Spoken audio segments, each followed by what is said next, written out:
Rema hari ini, Keluaran 34 ayat 10. Firman-Nya, sungguh aku mengadakan suatu perjanjian.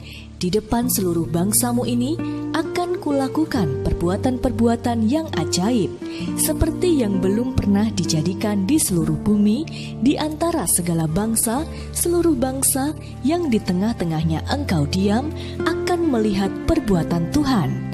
Sebab apa yang akan kulakukan dengan engkau sungguh-sungguh dahsyat.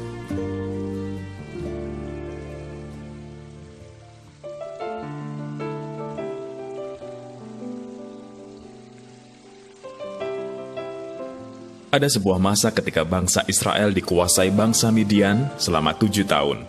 Saat itu bangsa Israel sungguh ada dalam tekanan besar. Semua usaha, kambing domba, dan hasil panen dirampas. Mereka hidup dalam ketakutan, kemelaratan, dan hilang pengharapan.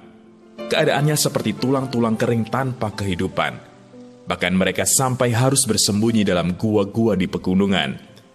Hakim-Hakim pasal 6 ayat yang kedua. Sampai suatu saat mereka berseru-seru kepada Tuhan dan Tuhan datang melawat seperti hembusan angin yang keras.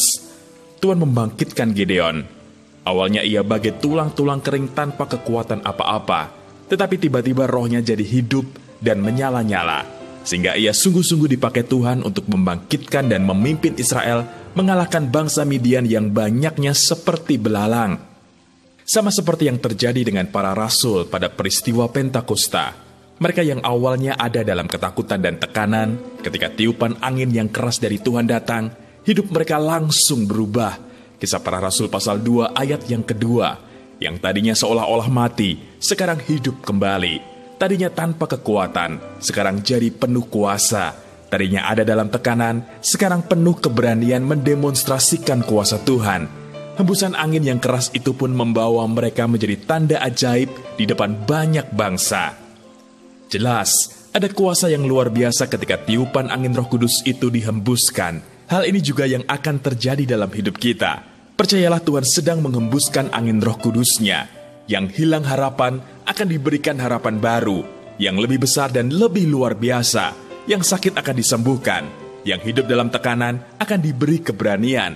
Semua itu dikerjakan oleh Tuhan.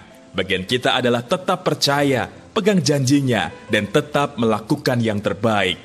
Maka ketika hembusan angin profetik Roh Kudus sungguh-sungguh datang melawat kita, Dia mendapati kita siap. Haleluya!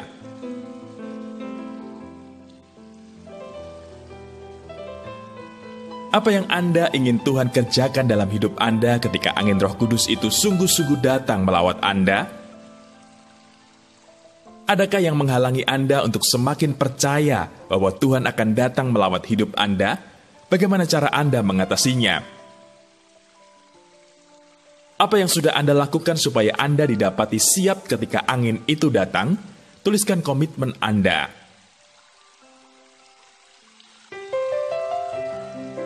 Tuhan Yesus, terima kasih atas hembusan angin Roh Kudus yang Engkau nyatakan di tengah-tengah kami. Kami tahu ini adalah tanda bahwa akan ada perkara dahsyat yang Engkau kerjakan atas hidup kami. Nyatakanlah itu ya Tuhan, dan bangkitkanlah kami lebih lagi. Di dalam nama Tuhan Yesus, kami berdoa. Amin. Begitu angin profetik Roh Kudus berhembus, maka kegerakan besar dan mujizat-mujizat besar pasti terjadi.